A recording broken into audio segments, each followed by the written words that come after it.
wherever or whenever. It's Big Victories. You could bet it all on me. Anything that I do it B-I-G. Shot callers, so they call on me. If my dogs don't eat, then they fall on me. It's the ice on the wrist for me. I'm living life like it's meant to be. Lived everyday shit, everything big. Big crib, big bands, nigga, it's a big victory. Welcome to another edition of the Big Victories podcast. Happy to have you along. Jeremy St. Louis alongside Big Vic. And Mav the Renegade is not in a box today. Finally. He's actually here in studio with us. It's great to have you here, man. It's good to see you in person. Great to be here. Thank you. And our guest today, Will from A2F Studios. Just full disclosure, okay? This is actually the second time he's been on the podcast. Okay, the first time. Second time. Hopefully it's just as good. It's going to be better, right? You already know all the questions. So, I mean, this is... In theory, it should be better. Yeah, in journalism, this is like a big no-no. You're not supposed to give the interviewee the questions ahead of time, but you already know the questions. We had a technical problem, so we weren't able to get that podcast out with Will the first time. So, he's been gracious enough to give us his time. He's a very busy man, but he's been gracious enough to give us his time again here for a redo on the Big Victories podcast. And so you're the very first guy, at the very least, okay? We hope that lasts. You're one of the very first. You're the very first guest to appear two times. So we've done 4 episodes. You've been in 50% of them. Wow, I mean, that's pretty good. I mean, that's pretty good. That's a good ratio, right? Yeah. Will, so thanks very much for hopping back in with us, man. It's great to see you, and we appreciate your time. No problem. Thank you, guys. I appreciate it. Mav. Yes, sir. Good to have you here, though, man. Listen, it's so good to be in studio, and I just like to think that I flew in to Miami just to do this one with you, Will, again. So, man, thank you. Definitely. You're a busy man yourself, man. So thank you. I try to say it that way, but I definitely had to make time for this. Good. Let's get into it, guys. Because Will is an interesting character, man. Interesting gentleman, interesting business person, a great human being. I'm not just giving this man accolades because he's a friend of mine or a brother. I really think he's a great guy. So, Will, explain to the folks, as the good folks, who are you, Will? So, first off, thank you for the introduction. I kind of wear a few hats, I would say. So, I'm the founder of the A2F brand, which houses recording studios, record labels, publishing companies, and then also a nonprofit arm. I'm also a father. I don't think I put that last time, but I'm also a father. And a husband. And just many more, man. Just been very blessed, that's all. Blessed man, I would say. Well, your story is just, when you talk about, when Vic presented me with the idea of the Big Victories podcast and what it was all about, it's been great hearing people's stories, but your story is truly a big victory. So take us back to the beginning. Tell us how A2F was formed, how it grew into what it is now. A2F, it started, just from a thought. Back in 2013, myself and the producer, we thought we were chasing placements and songwriters and producers. And I said we needed something to represent us, and we started the A2F brand. It's a very long story, but in 2013, we took a U-Haul. I think I had $20 in my pocket, a few pieces of gear, and we took a road trip to Miami and said this was going to be our stomping ground. It's just me and a producer. And we started the brand then with high hopes of getting records placed with some of the major talent in the music industry. And very quickly, we realized that recording studios was a necessity in South Florida. There wasn't a lot of high quality recording studios. So I said, I think we should build a studio. And we built the first one in an area called the Grand Doubletree in downtown Miami. There was a Venezuelan woman who was looking to get into the American market of music. And she had found out that I was a songwriter, and she asked me, hey, could you write me an album? And if you write me an album, I'll give you the space to kind of build the studio. And that was kind of the beginning of the A2F recording studio side of it. That makes sense. It's a lot more, man, but we'll be here for hours. But the thing that, and I have already, after our last podcast, the first podcast you did with us, it really stuck with me. And I've told Vic this, that each of the podcasts we've done has kind of stuck with me. The guests, their stories, kind of just their model for success, how they approach success. But the thing that stuck out with me with you, and I've already talked to a couple people about this, is that you started out in a space that was probably not much bigger than the studio that we're sitting in right now. Yeah. But within 5 years, you own the building. Yeah, it was. It's one of those things that you have to be really disciplined, and it took a lot of discipline to be able to get to where we're at now, and a lot of great support, I will also say as well. We started off in a 100 square feet space. I mean, it was so small that you could only have 2 people in the space. That's how small it was. And the studio, what was very difficult about it at the time is that it was a shared space. So on one side of it, there was like this open theater format space that the Venezuelan woman would have like acting classes. Oh, wow. Oh, wow. Yeah, I don't think I told you that. No, you didn't say that part. I missed that part. You got to get this one, right? And so the challenge with the studio space is that we only could operate at a certain time frame. So we could only operate at like 10 p.m. 10 p.m. or anything before 5 p.m. Wow. So we had a major crutch during that time frame, but we were, two writers and producers with limited money, and we needed a space, and we had big dreams. And as I mentioned in the last podcast, it was just a lot of work. I was working 90-something hours a week, 2 jobs, and doing the studio and writing records. 2 hours of sleep a day, 7 days a week. That was kind of the norm. But the goal was to get to this point where we're at now, and a lot further as well. Amazing. You said something last on the podcast too, and for me, it resonated. You said that your wife was working and used to send you the checks in Miami. Did I hear that correctly? You did. Miami's expensive. We all know this, and it's been expensive for a long time. And when we were building the studio out, my wife, such an amazing support. She was working at a warehouse job, Frito-Lay job, doing hard labor. Mm-hmm. And she was working 2 jobs as well too. Not that she had to, but she was doing it because she knew that we had to make this vision come to reality. And so when we needed extra money, she would send me the paycheck. She'd be like, hey, take this, go ahead and buy this piece of equipment.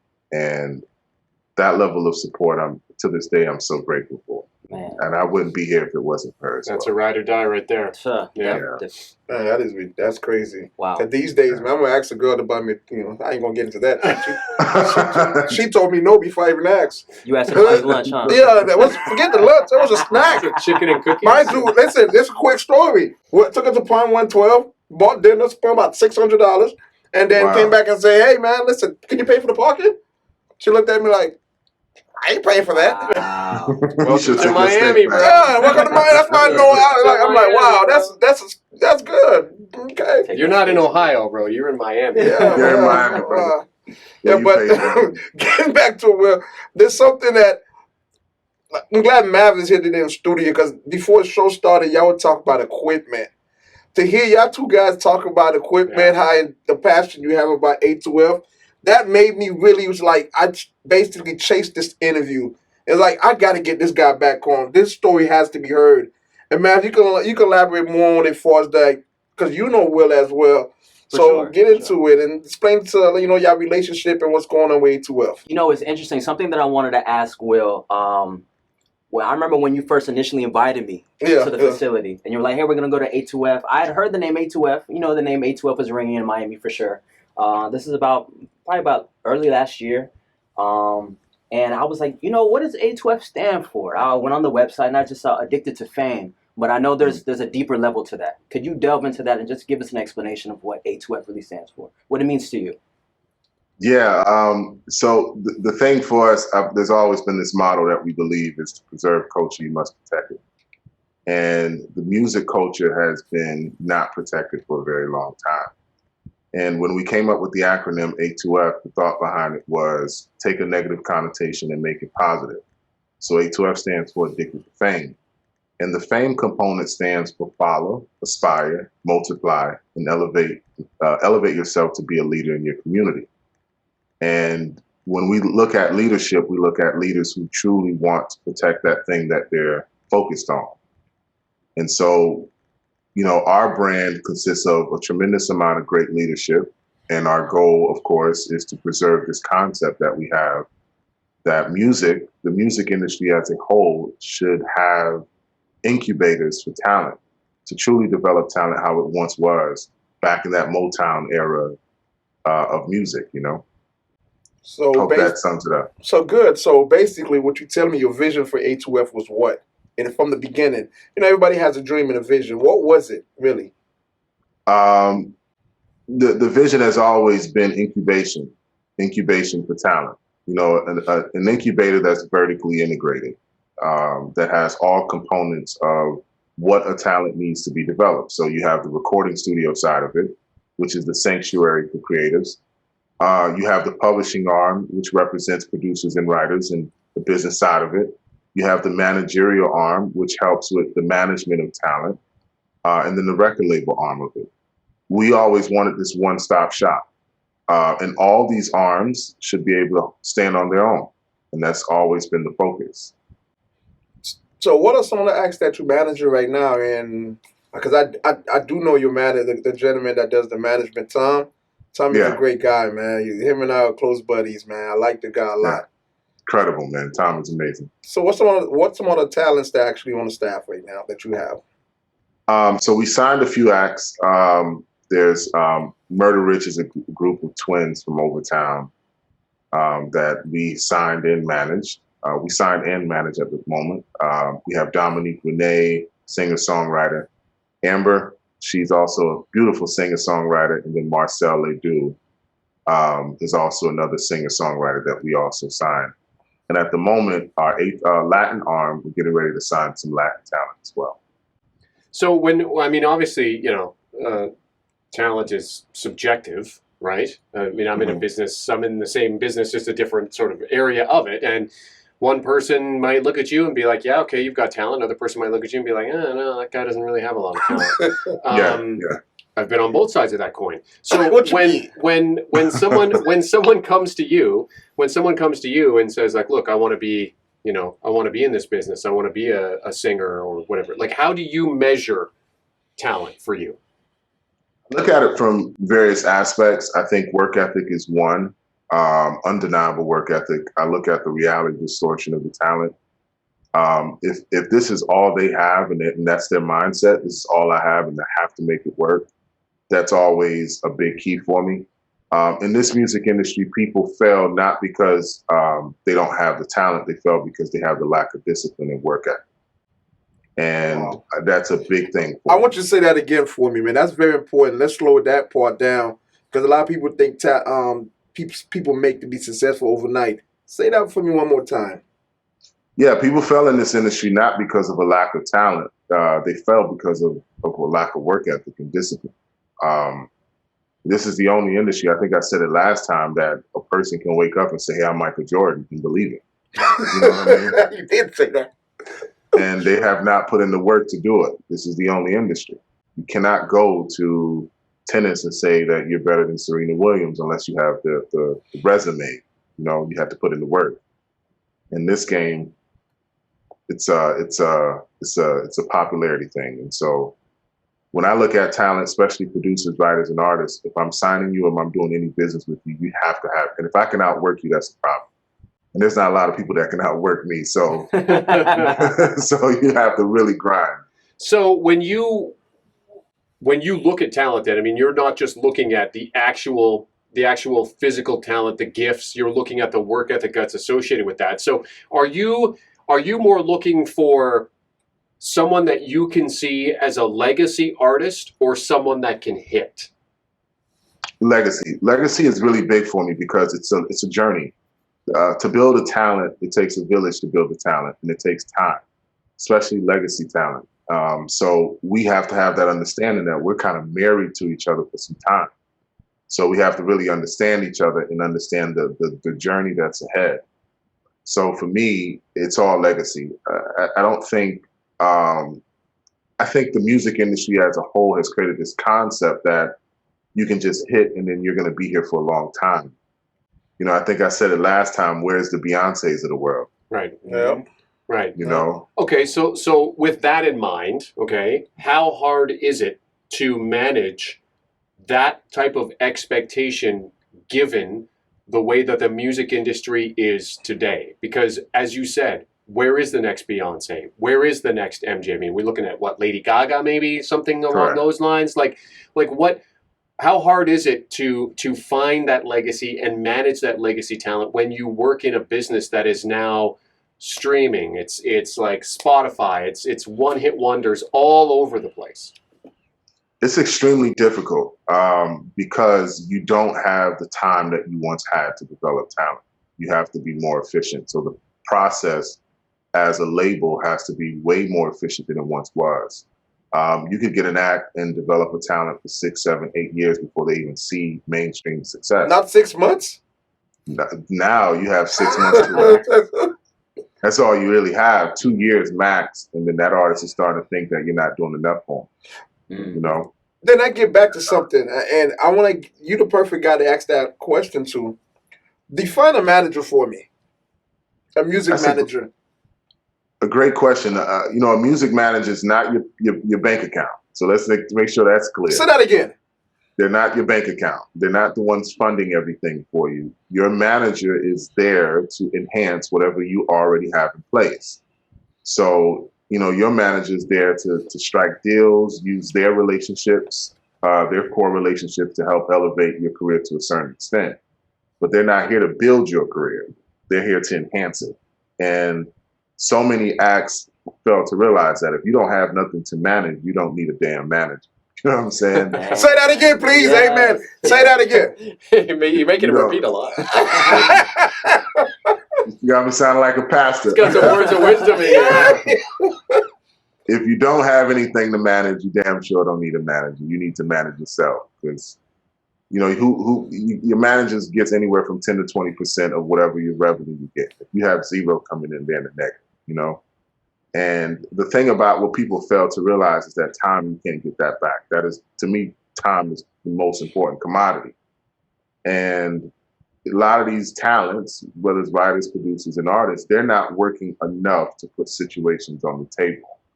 They expect the manager to create the situations, and that's not what it's supposed to be. I always say that time is the commodity that no one knows who's rich and no one knows who's poor, right? It's that one thing that nobody knows, right? It's the great equalizer. And so time as itself is so valuable, you know, to what you were saying there about that. So then when you look at the business as a whole, when you look at how your business model, because you came in with one thing in 2013, we're now almost a decade out from that. Right. And obviously things have changed significantly in that 10 years. So how has your model and approach changed? And when you look 10 years from now, based on how technology is changing, I mean, how do you see that kind of continuing to evolve? I think you have to still move with the times to a certain extent while maintaining the core of what worked before. So for me, I still take the core of what worked for the guys before me. Whether it's the Motowns, like I said, or, you know, the Cherokee brands of the world. So you have to still take that and then kind of model it to the current age of where we're at now, which a big part of it is going to go back to efficiency, streamlining your process. You can't have 100 people working a record anymore. Maybe you might have 10 people working it, but how do you make it impactful? And I think 10 years from now, it'll evolve from there. The harsh reality is that, and I think I said this statement last podcast, but 80% of catalog being listened to right now is back catalog. Backdated, man. So the consumer still wants to listen with music with substance. So they're going back and they're listening to Lady Gaga, or they're listening to Madonna, or they're listening to the Beatles, they're listening to Michael Jackson. They're consuming that. So that tells me that there is a process of the music that we still need to maintain. We just got to make it more efficient and get it packaged up to the consumer. But that goes back to what you were saying, legacy, because those artists that you all mentioned all hit Those were all hits that we were listening to at that time, and now we're listening back to them again. When you think of the artists today, I mean, who are you listening to today that 15, 20 years from now you're going to be listening to? That's a hard one, man. Yeah. I'll be honest, I don't really see too much. I mean, I think we'll listen to, if we're listening to hip hop, we'll listen to Travis Scott, we'll listen to Kendrick Lamar, we'll listen we'll listen to Kanye and J. Cole's and the Drakes of the world. Don't forget Drake. You know he's Canadian, right? I knew Drake was coming. I think that was coming. I think that was a loaded question, to be honest with you. I'm like, wait a minute. I don't hear my guy in here. Drizzy's dope. Yeah, for sure. And if the pop, I think we'll listen to Ariana Grande. We'll listen to Bieber. Rigo. We'll listen to a lot of those acts. Alicia Cara, a lot of the younger ones. You're listening to the Big Victories Podcast.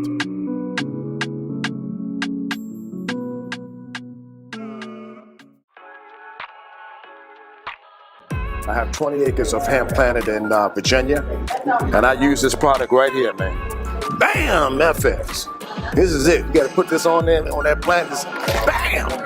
Give us some jump, some fire, some green, some texture, and the texture changed from the plant, from a soft lime green to a dark green, and my hemp began to grow after 2 applications of BAM. So I think that you guys should try it. And went through the whole team, from the president, Harvey, to the spokesperson, Mr. Marley, who did a wonderful job today. So I believe that a lot of farmers will try the product based on what they heard here at the conference today. This has been a wonderful conference, and I hope next year you guys come out. Visit us online too at NBFA, National Black Farmers Association, and look up BAM, because it's a product that most people haven't heard.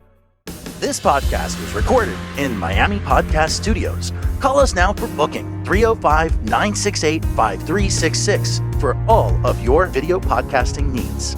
305-968-5366. The Big Victories Podcast, hosted by Big Vic, with co-host Mev the Renegade. Look.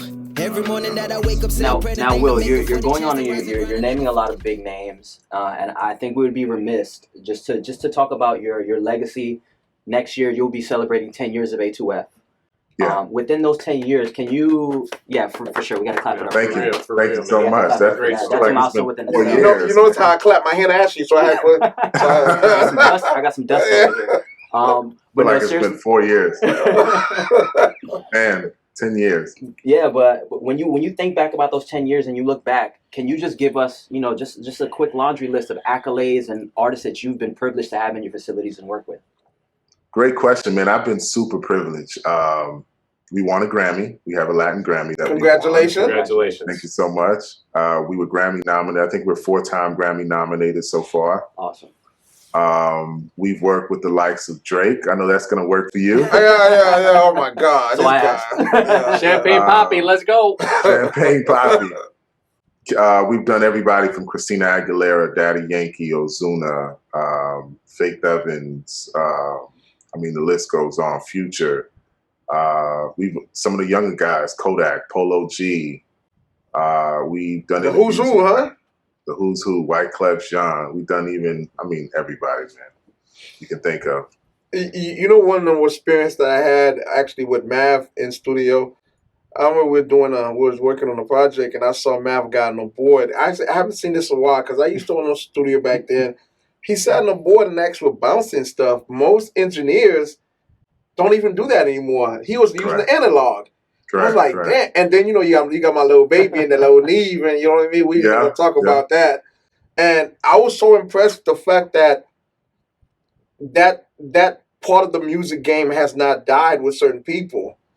And you allowed that to exist. And that was impressive to me, man.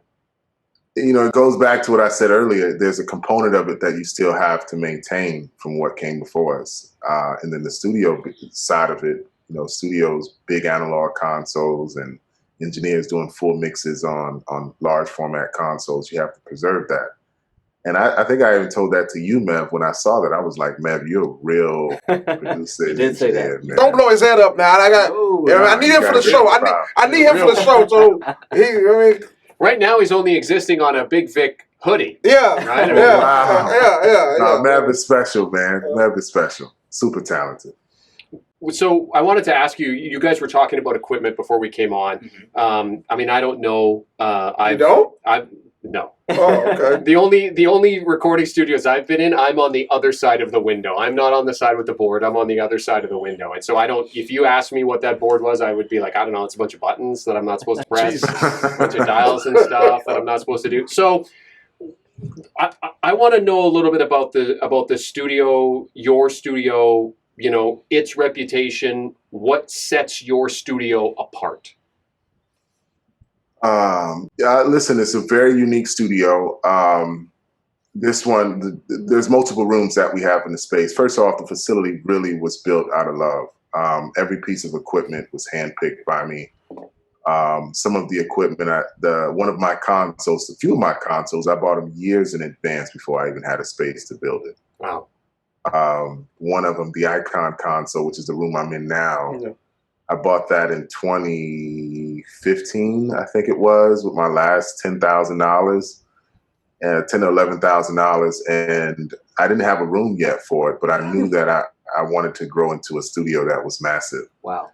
And so I bought the console, shipped it down, realized how big it was, so I took every pair of sneakers and clothes out of my closet and just put those equipment there. Oh my God. Once again, you got a good wife, because most women would kick you out. You in that damn Yeah, I would boy. have been gone. Man. But that is amazing. That is amazing to me. And just sorry to interrupt you, but just that I just want to just take a beat and just mention how amazing that is, because that's a purchase you made for your future self. Correct. That's not a purchase you made for now. That's a purchase you made for your future self. I just want to say that's not something that you hear about every day, and that's really impressive. So anyway, sorry to interrupt. Go ahead. No, man, I think you hit it on the knob. It's really hard decisions that you make being a visionary. When building this process, what was very hard, I think, like I said, I was working 90 hours a week. I was making $100,000 a year, but I was sleeping on an air mattress. And not that I couldn't afford a $10,000 bed. I could have bought that. I had money in my account. But I was saving this money for the moment that I could open up a room and I could walk away from working a 9 to 5 and have a level of freedom. And my wife was very supportive. And that's not easy, because you make an X amount of money, you can kind of travel, you can do certain things, but you choose to be disciplined, to spend money on equipment before you even have a space to put the equipment in. Wow. And it's a gamble, but it paid off. How do you pass that discipline on to your artists? Because, I mean, obviously, as you mentioned, it's not easy to have that kind of discipline. And once you start to see the dollar signs, once you start to see things kind of rolling in a positive way, there's that temptation to get the $10,000 bed, to get the $50,000 car. How do you teach that discipline to the people around you? I continue to lead by example. And I think that's the best way to teach. They don't see me with the Rolex or a diamond chain. Not that I couldn't buy it, but they'll see me purchase the next $10,000 piece of equipment. Like yesterday, they saw me buy a U-47, and that's $11,000. And that's for their benefit, and we're continuously growing because it's helping their career. And they see the progress too. They see the people walking through the doors that a lot of people wouldn't get a chance to be around, and they're seeing that from an example standpoint, and that's driving them to be better every day. Has that been validation for you with those people coming through the door? I mean, you mentioned, like Vic said, a who's who of some of the people in the music business. Does it validate everything for you, the sacrifice that you've made? Yeah, it does. It does. It is a testimony. As an entrepreneur, you take risk, not always knowing the outcome. You just have this strong belief and faith that what you are doing is right. And when you open up the doors and you see these people walk through these doors and your talent is growing from it, and it's validation, it's a testimony not only to your faith, but also the grace of God of the support that you have. I have a talent right now. She's in Mexico, Pamela Velez. Amazing. She came to me 3 years. She's talented. Oh, yeah. She came to me 3 years ago.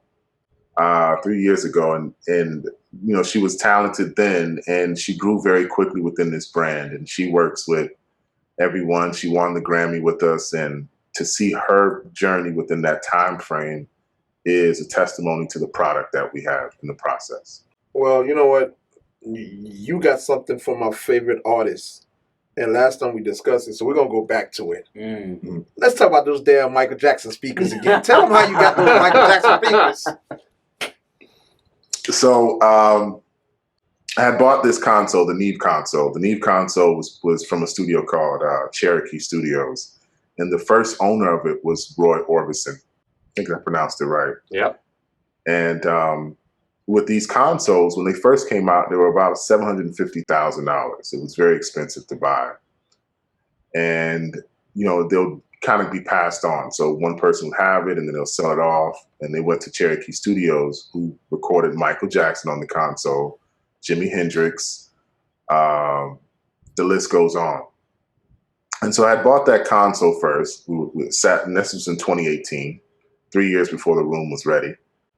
And we had started once again. We had started working on it.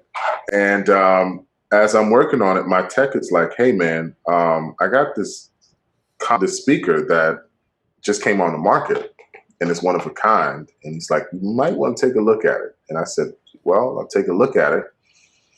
And once again, made another purchase. Bought the speakers before we even had a space for it as well. And did a lot of research on it. The speakers came from the original Hit Factory in New York, which was from Ed Germano. Ed had built this amazing facility, and when Michael Jackson found out about the facility, Michael Jackson booked out the rooms, I think like 4 or 5 rooms for almost 2 years, if I'm not mistaken. Wow. Somewhere like that. That's a studio on a dream, man. Mm-hmm. It is. And I think they had commissioned George Oxberger. George Oxberger was the gentleman who designed those speakers. Legendary. And yeah, super legendary. And they wanted the biggest, baddest speakers. And Michael wanted something that was very out of the norm. And so they designed those type of speakers, and those speakers was in the Hit Factory of New York. Wow. And that's kind of a short story. Well, I'm going to take you back to pre-Will, the Will that's from Orlando, right? You know, my favorite question to show everybody know what that favorite question is. It's going to lead to something. I'm not much a journalist, but I got one question. You're and I'm going to doing stick good, to it. You know what I mean? What would you tell your 16-year-old self? I heard it before. Never heard it before. Jeremy heard it before. But tell me again so everybody else can hear it. 16-year-old Will, I would say choose the right people to be around, make the right decisions, right? I was a knucklehead during that time frame, lacked a lot of direction.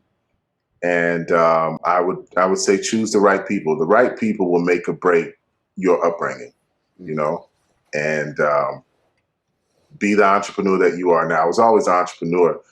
When I was growing up, I used to cut grass for a living at the age of 10 years old. That's kind of where I learned entrepreneurship. And I would say continue that. Don't lose sight of that. Then getting back to it then, at what point did you start seeing, like, at an early age that, okay, I do have a vision, I have a goal, and I can see things working out for me. In this little room here, we call it a big victory, meaning that you can identify something. Okay, I'm different from the most guys I'm hanging out with. At what age, at what point, or what situation started making you think like that? I think you don't, at the moment, you don't know it until you start to get older, and then you start to reminisce, and you're like, I always had this in me.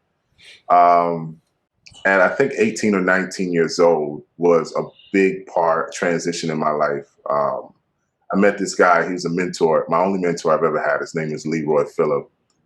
And he passed away, but I had got into banking as a business banker, and I had no experience. I had no collegiate accolades or degrees or no experience in banking, but I had always knew how to present myself.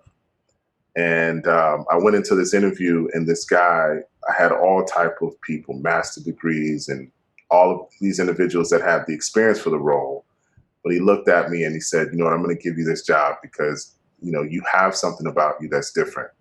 And that was kind of the first moment that I realized that, all right, I got something going on. And through that aspect of it, through the finance world, I started making decisions, and those decisions really helped shape the vision of the visionary that I am today. Wherever or whenever, it's Big Victory.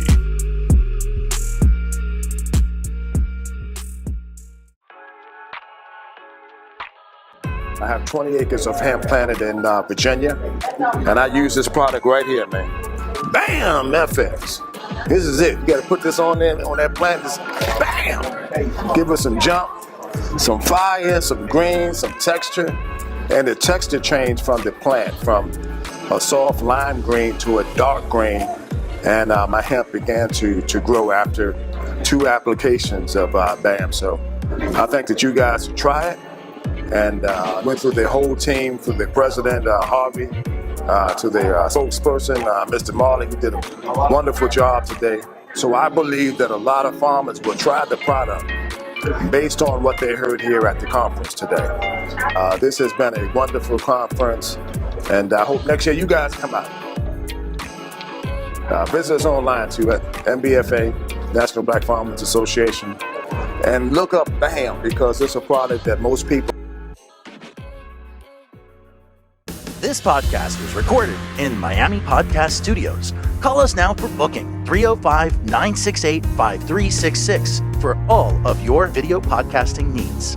305-968-5366. We're back with the Big Victories podcast. Here's your host, Big Vic, for real, with co-host Mev the Renegade. How does that, what you learned in that moment, that person looked at you and saw a spark in you that maybe you had yet to see?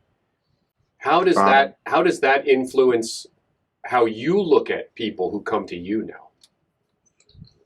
At the moment, you don't, coming from the background that I came from, you don't really know what your potential is because you don't have exposure. You're only based off what you see in your community. And if your community looks a certain way, that's all you think you have. And when I was able to kind of cross over into that world, I realized that there was a whole different world that was out there. And I've always used that as a way to continue to grow. I think not being complacent was something that I learned through that journey.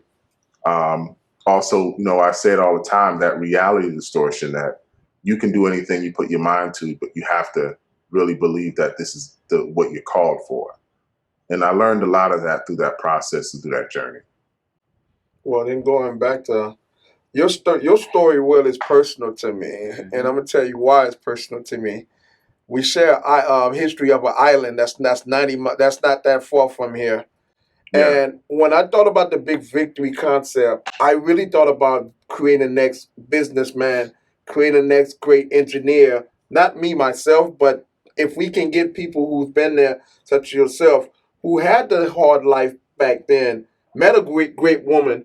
You know what they say about having a great woman on the side of you. You know what I mean? And being a Haitian descent, how has that influenced your life because you and I or anybody else can read about history of Haiti, the struggle. How that have shaped you to be the man that you are today? I think the Haitian story, man, it's resilience. There's my parents, their work ethic is undeniable. My mother worked 2 jobs when she was pregnant with me, and my father at the time was sick, and my mom did whatever she had to do to keep the lights on, working 2 jobs, like $3.25 an hour. Can you imagine working for that now? But she knew she had to do what she did. And my father, too, worked very hard. My father told me a story once of how he got to this country. And he came from, of course, the boat, right? And so as he was coming here, he took his leap of faith at a very early age. And they got lost in sea, and they had to go to Cuba, and a lot of people died on the voyage here. But he maintained his faith. With nothing in his hand, nothing, and was able to build something in this life. And so for me, it taught me to take my leap of faith. It also taught me work ethic. It also taught me discipline. It also taught me resilience. So when those moments get hard, I got to look back at my parents and how they did it and use their energy to get me past it. Man, that's awesome. Now, Will, I have a question for you. We've spoken about the artists that you're housing under the label component. We've spoken about the recording facility that is world-class. I want you to speak a little bit about the community outreach component and the community service aspect of A2F. So we started an organization called the Foundation of Fame.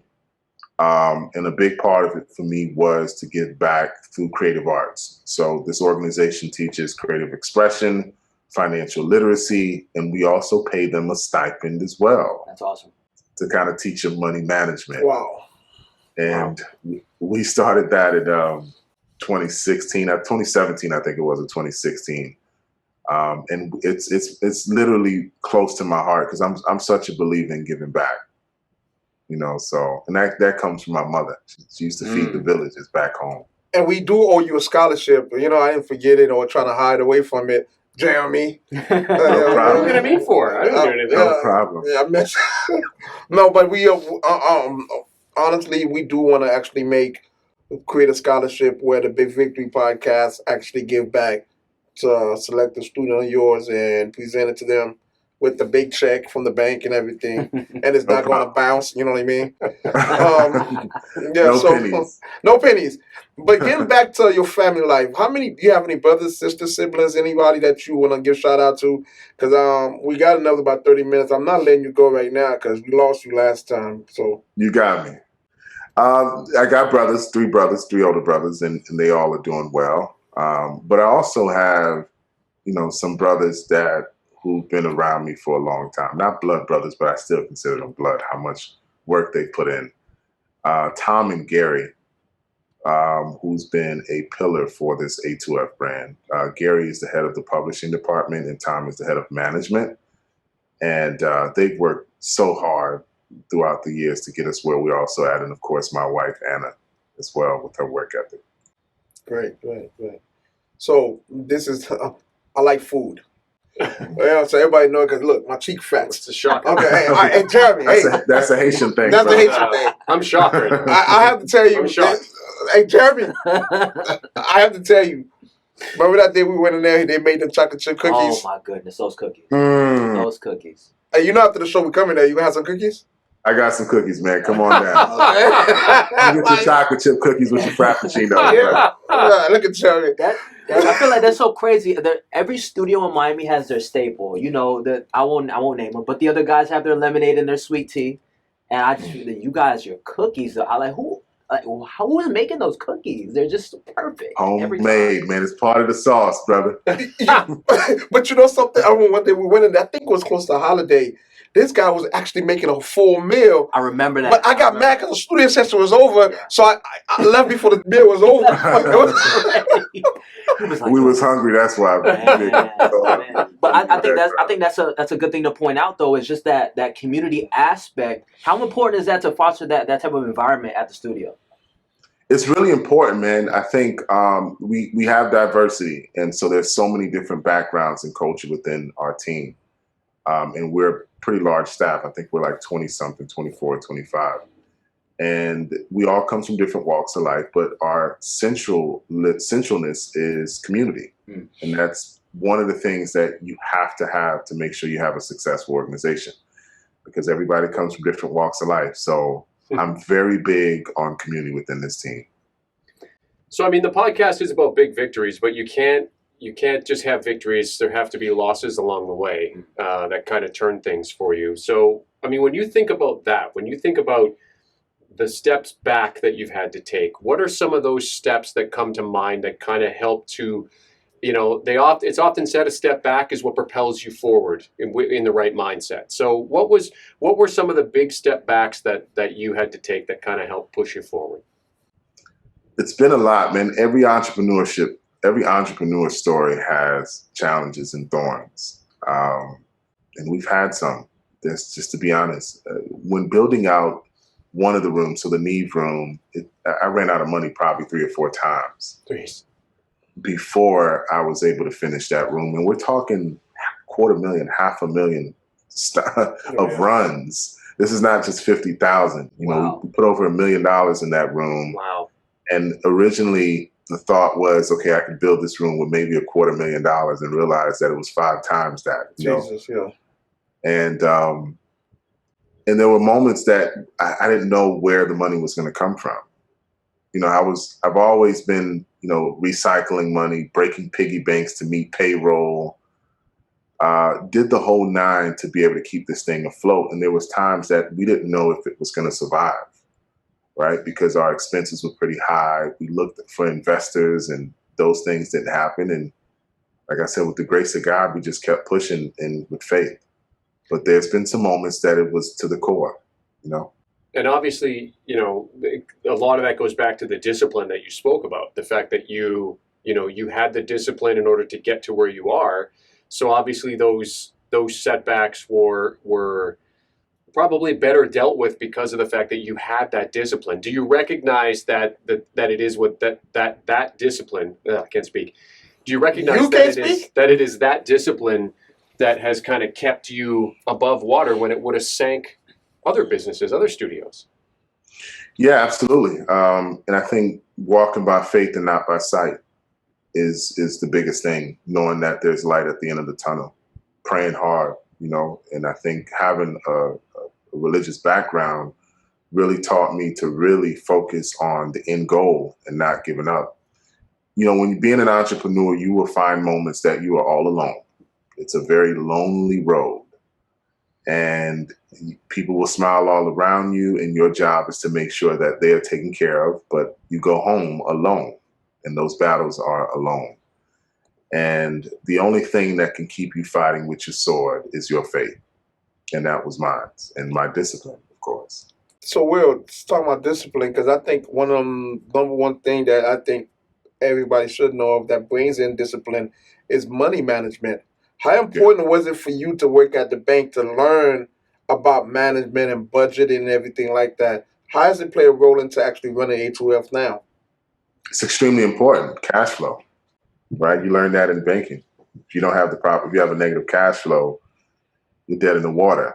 And so working in the finance industry really taught me a lot about cash flow, money management, making the right decisions on scaling as well. That was another aspect of it. And managing costs and managing debt.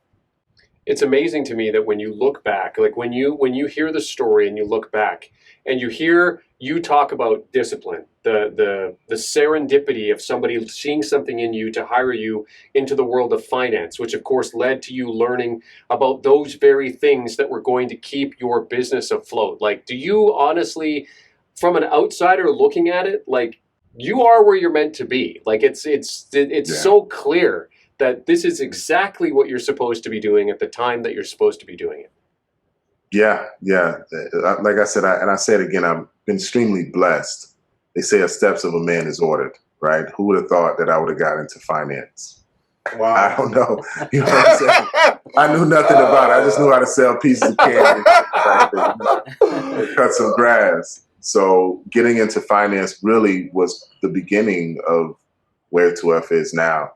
And then the other thing I think what really shaped us was there was a moment, I'll go back, rewind it a little bit. The producer who I came down here with, within 1 year of coming down to Miami, he was like, I got to leave. I can't do this anymore because we wasn't getting any placements. Mm-hmm. And this is at 2014. This is 1 year into the brand being where it is. And this was that moment for me where I was like, all right, most people would quit. Most people would say, the hell with it. Let's just go a different direction. But I had made a promise to myself that I would never quit anything after I quit basketball. Wow. And that really pushed me through to get it where it is now. Why did you quit basketball? Just knucklehead crap, man. Yeah. And in these neighborhoods, you love basketball, which is my first. You were balling somewhere else. Balling somewhere else, man, and trying to focus on other areas. And have you talking to, or you have seen that guy who quit, the producer that quit on you? Yeah, where's he now? Where is he now? Yeah, we've spoken since then, and there's no love lost. I always tell him, listen, you gave me a floor to sleep on, so I'm going to take that and run with it. So for me, I'm always going to remember that. When we came down, his mother was already in Fort Lauderdale. Okay.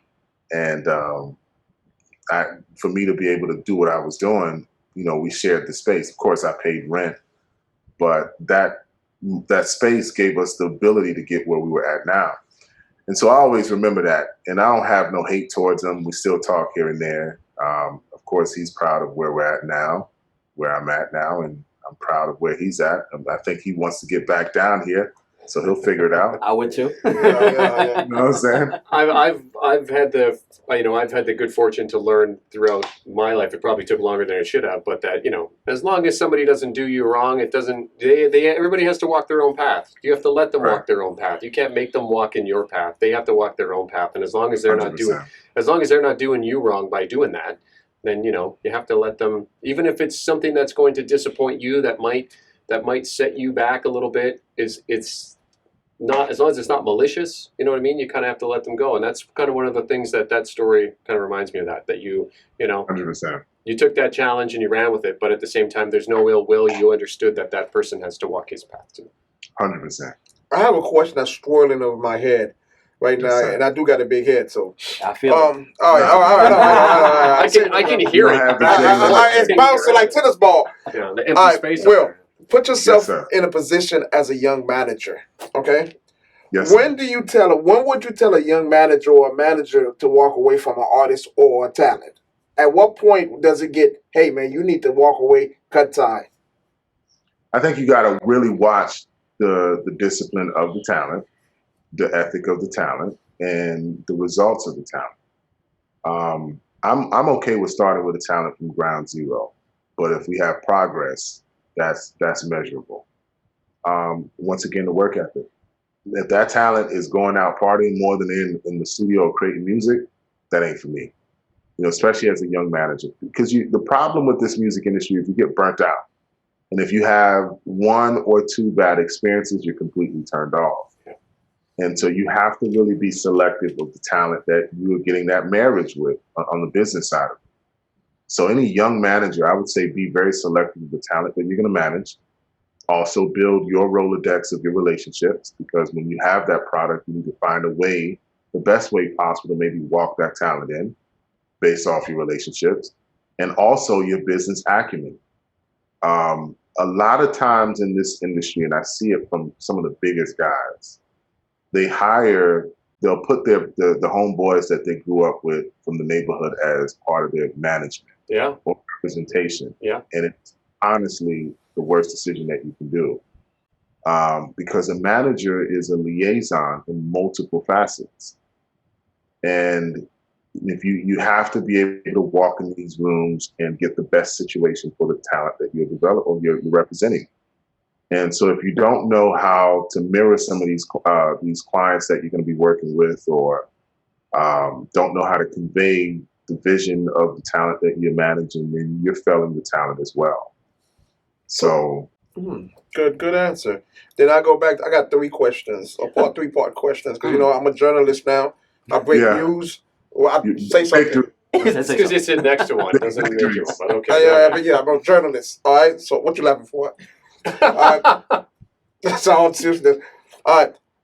What's your 3 top mics that you have in the studio? 3 top mics. Your best console. Equipment. Okay. Equipment. Yeah. Hey. I got some little bit of educational equipment. How in your mind can I duplicate Will? What's 3 words that's popping in your head when I say Will, A2F? So let's answer the first one. Top 3 mics. 251 is my best microphone. Yes, and I need your approval, man. What's up? He said 251. He said the right one at first. Okay. He don't know it. Okay. I had to get you back. As long as it records. C800 is great. I like the Sony C800, and then I like the newer one we got, the U40. There's a lot of great ones, but the U47 is another good one as well. Okay. Which one makes me sound better? I think you would do really well with actually a U47 or an SM7B. Okay. So what is it about those mics? Because you're talking to someone who doesn't know anything about microphones. So what is it about those microphones that make them, so that someone like me would be able to use it and it would, I don't want to say improve. You can't necessarily improve on what's there, but you can enhance it. What is it about those microphones that help? Every microphone has its thing. The C800 is very well known for its crisp clarity. That's what really makes that microphone a very sought after microphone, because of the tube that they have inside of some of these microphones, like the 251s or the U47. For a person, if you don't really know about microphones, the best way to put it is, in layman's term, a great microphone essentially cuts down the amount of work that you have to do when mixing the vocals. Got it. That's really what it does. Of course, there's a combination between preamps and interfaces, but you have a great microphone like a 251, that vocal is typically beefy. It sits really nice, and then when you go into the mixing side of it, it's a lot of less work to get it to where it needs to be. Nice. We'll be right back with the Big Victories podcast.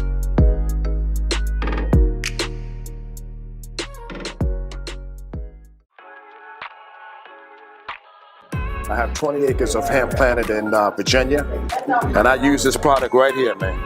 Bam, FX. This is it. You got to put this on there, on that plant. Just bam.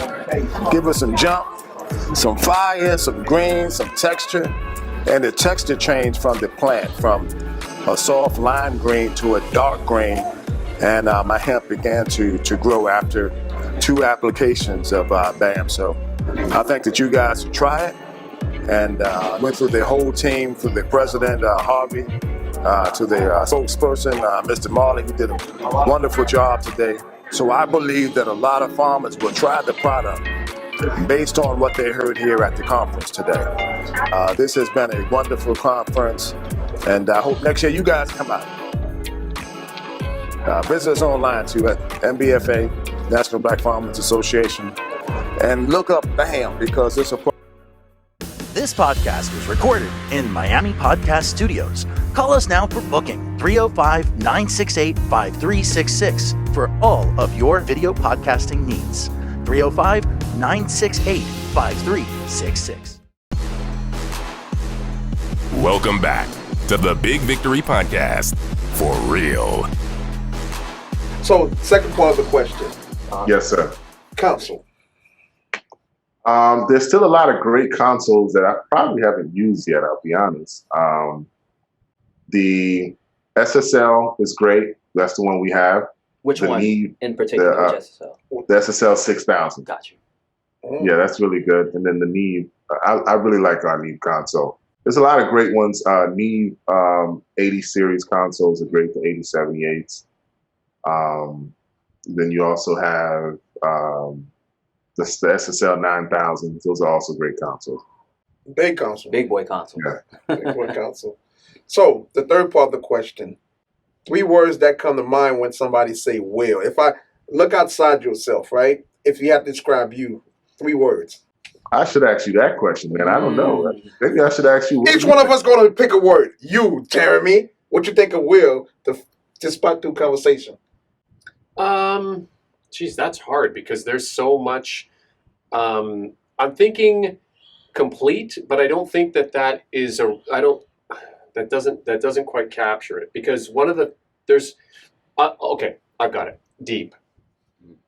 You're deep. There's depth. There's depth there. There's a lot of depth there, and that you speak to you for 10 minutes and you can understand that it's not just about what it's the. You have a true passion for what you do. You have a true love for what you do. But at the same time, you also have an appreciation for where you do it, how you do it, and why you do it. So many people don't know what their why is. You very clearly know what your why is, and that comes across in speaking to you. So I would say thank you. Depth. Thank you. Man. Another D word, determination. I was thinking about it as I was sitting here. Absolutely. I was like, I feel like Will could go bankrupt today. A2F could go in the ground today, and tomorrow he's going to have a new room up where he's recording. That's how I feel about him. Yeah. He's just that determined. And a quick aside, I don't think Will knows how inspirational he is. I literally went this morning. Matter of fact, this morning, I'll tell this morning story. So this morning I was going to pick up some pieces of gear, and I'm just thinking to myself, I'm like, man, I wonder if this is how Will felt when he went to go get that icon, man. This is just that feeling. That's cool as hell. And then I was That's I was on the plane coming here last night, and I was buying another piece of gear, and I was telling my girlfriend, I said, hey, babe, it's either that trip to Hawaii or this compressor. You're not giving me. She was like, get the compressor. Hawaii's not going anywhere. Get the deal with the compressor. Yeah, that's a great decision. And Will is just in my mind the whole time I'm making these decisions. I'm just like, man, these investments that I'm making for the future. I said, you know what, that determination, I have to embody that myself. I have to try. I have to. So what's crazy, Mev, is I had bought the 251, and I had waited some time for it. And you buy these things, and you don't always know if they're going to be used. And I get a call from an A&R. I had bought this two microphones, the C800. I get a call from a producer, and he's like, I got Ozuna here, and he only wants to book if you have the C800. And we had it, right? So that happened. And then I get another call for another big writer, Jay Cortez, artist. And the A&R was like, hey, he wants to book, but do you have this mic? And I was like, yeah, I do. Telefunken 251. Yes, sir. And so you never know when those pieces of equipment are going to come into play. So Hawaii can wait, brother. Go ahead. I'm telling you. Costs you money, but it makes you money. Exactly. Man, that word for me is life. When I think of you, I think of life. Thank you. For me, I think the definition of the word means different for everybody. For me, life means passion. Yeah. You're passionate about family. You're passionate about your business, community, and you're passionate about you, man. I tell a lot of people, if you don't have self-love, you don't have life. Yeah. And I see that in you. Every time I talk to you, every time I'm around you, I can feel love. I can feel life. I can feel passion. So for me, the reason I told you once again, I wanted to create with these guys, I got the perfect mix, honestly, with you, man. I got Jeremy, who's a seasoned, this is my guy, man. And I got Mav. Mav's like my little brother, but he's a brother that keep me in line. And when I call you sometime, and that's all for me, life and passion. And to be able to hold a conversation with you, I cannot talk to you for 3 months, but when I pick up the phone and call you, it felt like I talked to you yesterday. Yeah. That's true. And that's vice versa. That's true life passion. And the way you describe your wife, and I'm like, you know what? Some part of me say, damn, boy, when I get this woman, I want somebody who won't give me the check out. I'm like, you know what I mean? I don't want somebody to take I don't know if you're going to get the check. So I'm going to get the check. Yeah, and you know what? And that's one of the things I wanted to give you a chance to. I want to know about Anna. Yeah. Tell us about Anna. She's wonderful. 14 years ago, I met Anna. And we've been together ever since. And she's a breath of fresh air. She's so supportive, a great mother, a great wife. She is a visionary herself, strong-minded, beautiful. I got very blessed to have a partner in crime like her on my side. And I would tell anybody, when you find that right one, you want to treasure it as best as possible. And she's been with me from the thick and thin. When the road got hard and the dark clouds came around, she was there to support. And she never made me feel that we couldn't get through it. Wow. And that's something that's extremely rare to this day. Well, and that's fair. I mean, there's a lot of, we see it all the time, people that a great partnership is about whether it's in, love or marriage or business. It's about wanting to lift. A rising tide floats all boats, right? So it's about putting ego aside, leading with love, and kind of, making sure that everybody's reaching their full potential. Right. Yeah. Agreed. So what do Anna think about the studio? How's she voicing to you? She's proud. She just wants me to stop spending money. Stop spending money. She sent me a message yesterday, like, can you stop? No, man, she's really proud and she's very supportive. And I think it's also been amazing for her to be a part of the process of building these rooms. And I think she's really happy. So I can't complain. I want to hang on. I want to know. Because you said you've been disciplined and you could have had the $10,000 bed, but you didn't. But I want to know, what is the one thing you do have? What's the one indulgence that you have? You have kind of taken a minute and been like, you know what? I want this. I want this for me. I don't want this for anybody else. I want this for me. Man, that's a great question. Don't tell him that, man. I don't know. To be honest, I think I've been so wrapped up in this process that every piece of equipment or every nail that goes in the frame, I'm like, all right, yes. Just as much as we share the microphones with our clients, it's still personal to me. It's all for you. Wow. All of it. All of it. Wow. One thing I think we were remiss on our first attempt at this podcast is just how important the Latin music industry has been to the growth of A2F. Yes. I know you were speaking earlier about Pamela and the Grammy that she was able to attain, and I know that was a Latin Grammy.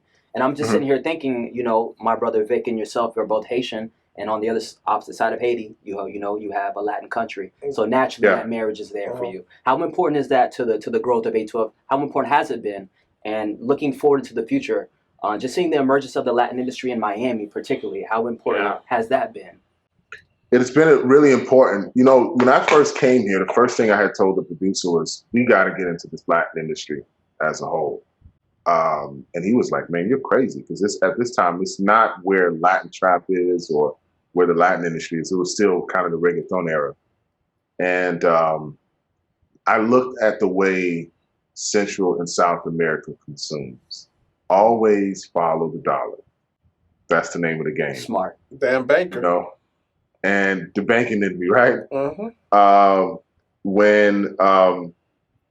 When you go to see Mark Anthony at the American arenas and you see everybody from the age group of 16, 17, or 18 all the way up to 50 years old or 60 years old, all in one place watching this talent, you realize that this industry is going to grow exponentially because of the way they consume. And those tickets aren't cheap either. Oh, no. By the way. Exactly. And so I immediately was like, all right, look, I think we need to kind of start focusing on the Latin industry. So we started signing Latin producers and writers. And a bulk of our clients are actually Latin-based talent. That's amazing. Visionary. Awesome. I have a question going back to your parents. Because I know the Haitian community, it's either you're a doctor or you're a lawyer or you're a nobody. Yes. How do they look at you when you told them that I want to start a studio, and how they look at you now? That's a great question. My parents didn't know about this process probably until 5 years after. Oh, wow. Wow. Yeah. Not because I didn't want to tell them or there was anything. It was just, the Haitian parents want you to be a doctor or a lawyer or something to that nature. And or finance, whatever it was. And for me, it was like, all right, they have never been exposed to entrepreneurship, at least my parents. So when they first started seeing my level of entrepreneurship and the success that we had, then it all made sense. But in the beginning stage of it, they didn't really know too much about it. Good. Man. Yeah. So I'm just taking that they're proud of you now, huh? They are. They want to move to Miami as well. So Tell them it's too expensive. It's too expensive. Yeah, you got to put a condo building there. A2F condo. It's a condo. He actually do have a room. A suite. Excuse my language. You know, I don't speak English. He has a suite in the studio, and we took a tour. Hopefully we get a chance to actually see the studio and show it to Jeremy, because I like for people to understand when actually I invited you to come to the show, it wasn't just and you're a perfect example where I'm going with this. It wasn't to come out and boast about what you have. It's to tell that story where the next guy who's going to be able to watch this and say, you know what, Will did this. And Will is still doing this. And here I am. I don't have to just be this one guy or try to be a dead artist who actually, no, I'm not good enough to be an artist. Maybe I can follow him and own a studio, sign some producers. And that was the whole idea for me. and Jeremy and Mav actually elaborated on this, is they could tell you what their big victory mean. My big victory is to create the next Will, to be honest with you. To create the next Jeremy. Wow, I'm humble. That's my big victory. Like, I joke a lot because I've been through a lot. You know what I mean? I don't take anything personal because nothing mean nothing unless it's come from somebody I care about. Correct. You know? So, but the advice you have given me, I remember the time I called you and you spoke to me, man. I was like, man, this guy here has it. And you asked me what it is. I don't know what it is. All I know, you has it. You have it. You know what I mean? You know it when you see it. Yeah. That's a good one. And so, It's true. I'll be honest with you, one of the reasons I created the Process of Big Victory podcast with these guys is to create the next version of you guys. Because y'all so influential in my life. The platform that you guys have is so amazing. And that's one of the reasons why this is the first podcast I've done, I think, ever. Oh, wow. I think I've really done it. And you've done it twice. Yeah, I've done it twice, so it's a repeat. Yeah. But when you had asked me, I said absolutely not, because we're good friends, but I think I've always believed in your success stories as well, and what you guys are doing between Mev and Jeremy, and this platform is so amazing because it really talks about the stories of entrepreneurs, which a lot of times doesn't always get out. And whether entrepreneurs in the creative space or whatever they're doing, but I'm really privileged to be on this platform with you guys, man. So thank you. It's our pleasure to have you here, man. Thank you. Yeah. So tell me, if it's something that you would want to tell anybody that nobody knows about you, because you know I break news. Everybody come here, I break news. You gotta break something. What am I? What's my nickname? Big Vic. Nah, man, the Big newsbreaker. The No, news. news. You've been breaking news. I break news, man. Might not be good news, but the news. Tell me something about yourself that you don't normally tell people. I'm the only person listening, so don't worry about anybody else. Safe space. It's safe space. Man, I'm sure I got to tell you this. Yes. You know, the worst thing about me is that I don't eat vegetables, man. And they are. Nah! And you that thin? Yeah. I'm so bad. Like, I don't know what it is. I had watched this movie. I don't know what the movie was, but they had like a big salad and there were big cockroaches inside of it. I was a kid. And ever since I've been petrified and terrified. So I don't even eat like veggies. And my daughter's, you know, she's older now. She's like 11 years old. She's like, Daddy, why don't you just put a salad on your burger or lettuce on your burger, something like that. And so that's one of the quirky things about. There's some good vegetables out there too, Will. Thanks like so what, much. Jeremy? Carrots. Oh my God! I forgot he's Canadian. Carrots are good. I cook, so it's carrots, broccoli, cauliflower. Oh, you do bake. You bake too. I cook, yes. Okay. Yeah. They do bake. You're jack of all trades, man. He's the voice. Got to do something, right? Amazing voice, by the way. Can't brother. just do that. Can't just do that.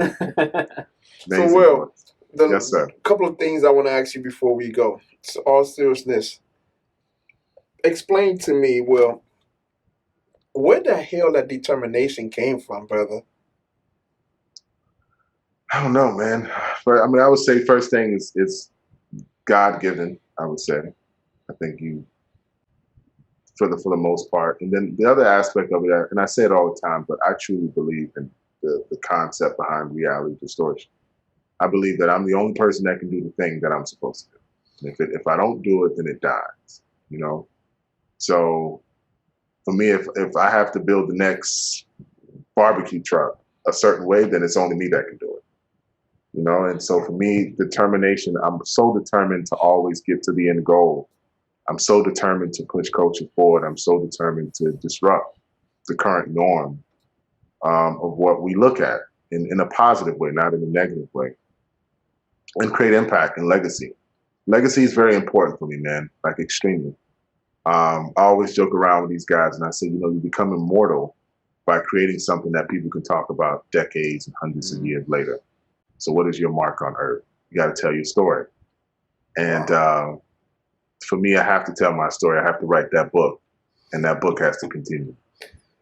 Well, the amazing thing too is that, I mean, there's hundreds, thousands of recording studios, but there's only one studio that's got you. Yeah. So there's a bunch of these same things, but only one of them is you. And the fact that you've been able to take it and run with it and build it your way and do it the way that you wanted to do it with that reality distortion that I'm the only one that can do this. Yeah. That has led to, as we have already asked you, like, you know, the names that have walked through your door as recognition of the fact that building it your way, even though there's 100,000 studios out there, was the right way for you. Yeah, 100%. I'll tell anybody, whether it's studios or whatever you're doing, you got to believe that you're the only person that can do it. And if you don't do it, you fail. You fail society. I think at some point there might be a consultant. There might be a consultancy coming for Will with the way that he's built his studio. Will, I'm building a studio. Could you come and take a look at it and tell me what I need to get in here in order to do the things that you're doing? Yeah. I've turned down probably like 5 jobs already. Wow. Man. Just yesterday, one of the technicians who's here, he had helped me with the first studio, and he said, I want to tell you something. I think you should probably franchise this. I said, I don't know, man. My daughter would kill me. That's so crazy you said that. That was going to be my next question was, would you be open to that? What are the future plans for expansion? What can we look forward to for A2F in the future? I think it goes back to the core of what we're trying to do. I think we're much more than the studio side of it, so we definitely want to see more success on the publishing and label side of it. Okay. And then, of course, we want to expand in different states and cities. We have plans for it. It is expensive, but we are figuring out how to do it and put it in place. Well, I don't know, Will. I don't know if you can replicate you, because in order to do that, in order to franchise, you need to be able to replicate the mindset that you have. And I think that I don't know, man. You're a unique guy. You are not someone that, you know, I could go into a crowd of 50,000 people, I wouldn't be able to pick you out. Because you're that unique. I don't know. I mean, I'm not going to stomp on your business model. You do what's best for you. But I'm saying your success is built on you, man. And that's going to be hard to replicate. So I empathize with that challenge. It is. It's a massive challenge. And I don't know. You can't do another Jeremy or Big Vic or a Mev, right? That's just, you can't do it. And that is the challenge with franchises. You know, when you go to franchises, the biggest challenge is quality control. Yeah. That's right. Yeah. You know, that's the massive challenge. Yeah. I agree, Jeremy. I don't know. Is there somebody else you're mentoring? Are you mentoring anybody to actually do that? That's a good question. I break news. You're breaking news. I mean, I think I have a circle of people that is in my network that we speak a lot. That I always try to give game, and I also try to learn from them too. Mm-hmm. I think as mentor to mentees, we learn from each other. So I'm learning a lot from these guys as well, and we're sharing our journeys and kind of things we go through. So I'm always giving back some way, somehow. Well, the best leaders surround themselves with people who are smarter, right? Look at me, man. Yeah. I got two geniuses around. Two geniuses, so I can afford to be the C student. Hey, nobody's ever everybody's A+. Yeah, everybody's A+. My grades go up. Nobody's ever accused me of being a genius. Yeah. Hey, you know what? Yeah. I'm going to have Jeremy tell you a story he told on last episode. The reason it's so funny is because he finally got in trouble for something. So Jeremy, tell him the story about when that kid that you and your friend got caught cheating. Oh yeah. Yeah, you got to tell Will that story. Oh, you're putting them on Front Street. I got to, because I break news. Putting them on Front Street. I break news. That's a great way to tell it. No, I was when I was doing my bachelor's degree, I had a project. I was doing science, and I had a project I had a lab partner. We both, were responsible for doing this project, and so I did my part of the project. He did his part of the project, but what I didn't know, because he said to me, before he turned it in, he said, well, let me take a look at your part of the project so that I know that we're looking at the same results and that kind of thing. So I said, yeah, no problem. So he took a look at it and he copied it word for word. So when we turned it in, and like a couple days later, the instructor's like, I want to have a word with you two. And I was like, what's this about? Was it that good? Like, really? Was it that good? And the instructor said, look, you both have the same stuff. So one person copied another. One person copied the other. So here's what's going to happen. One person is either going to cop to the copying and take a 0, or you're going to split the grade. Oh, man. 50-50. So he says, you've got a day to think about it. Come back to me. So we left. And he was going to go to med school. And he's like, I can't have this as part of my record. Like, if I fail this class, I'm not going to get in, like this and this. So I took the 0. Oh, wow. I took the 0. He's such a fool. I took the 0. I gave him the full mark. I gave him the full mark. I took the 0, and my dad whooped my ass. He should have whooped your ass. He should still be whooping your ass. You're a martyr. He whooped my ass, and he told me, he says, that kid is never welcome in this house ever again. Wow. Like, he's not, you know. And we weren't friends after that. I mean, after that, that was pretty much the end of it, because it pretty much. I mean, I passed the class. I made no problem passing the class. I mean, I think I barely scraped out of there. But at the same time, you know, having that. You know, I don't even know if he went on to become a doctor. If he didn't become a doctor, I'm gonna be super pissed. Yeah, we gotta find out where he is. I'm agreed. Find out where that guy is. You better be one of the best doctors on the planet, bro. Like, honestly, like, to God. But how old were you when this happened? How old were you? 19. Wow. 19. I was in I was in my second year of university at the time. Wow. And on academic probation. Wow. At that time. Yeah. And what made you take the hit for it? Because most people would have probably said, listen, we'll do 50-50. Well, I mean, he convinced me in that, you know, this was something that was going to permanently damage him in terms of getting into medical school. And I didn't want to be someone who prevented somebody else from reaching their dream. And so I wasn't going to med school. So I was like, yeah, I wanted to be a teacher. So I'm like, yeah, okay, I can absorb this. I can absorb this and be able to do it okay. Like, I'll be able to come out of this. But for him, it would have been something that he told me at that time that would have, you know, prevented him from realizing his dream of going to med school. So I took that as a, you know, stupidly. Would I do that now? No. If my kid did that, I would like, whoa, bro. yeah, exactly. Yeah. But that was just, you know, you're a hero in my eyes, man. That guy's a loser. Yeah, we gotta find out where that guy is. Yeah. I don't want to know. I honestly don't want to know, because I'm pretty sure he didn't go to come on, and it'll make it feel 10 times worse. But the reason I had Jeremy tell that story is to make me feel like shit. No, that's later on. The reason I had to tell that story on seriousness is because you said something earlier, and I saw where that it actually corresponded with his story when you said your friend left you. Yeah. To me, all that was going through my mind the whole time you talk about your friend leaving you, it was about his story, how he wasn't honorable enough to go through, not because he's a bad guy, but he didn't see the vision. Not even your vision, because y'all came together. You know what I mean? It's like you going on a trip with somebody. It takes 2 men to do it, and you just quit on me. So what are you telling me to quit too, right? You know, the problem with we as a society have became so, it's the norm for us to quit. It's the norm for us when the road gets rough, we quit, you know, or put the blame on someone else, like Jeremy, right? Jeremy was a hero in that situation, and he took the leap of faith and said, okay, look, I'll go ahead and take the hit of it. I'll absorb it. And that gentleman didn't know how to come back and say, you know what? No, I'll take it with you. So, because we made the same mistake. We felt we want to pass on the blame to everybody else but ourselves. And we become a convenient, comfortable based society. When things get rough, we want to leave. And let me just follow up that by saying that particular incident, okay, what my father taught me in that particular instance, and has stuck with me to this day, is that you take responsibility for what's yours. You 100%. Own what's yours, the good and the bad. 100%. He's like, you own someone else's mistake. You didn't just own yours, you own someone else's mistake, and you're paying double.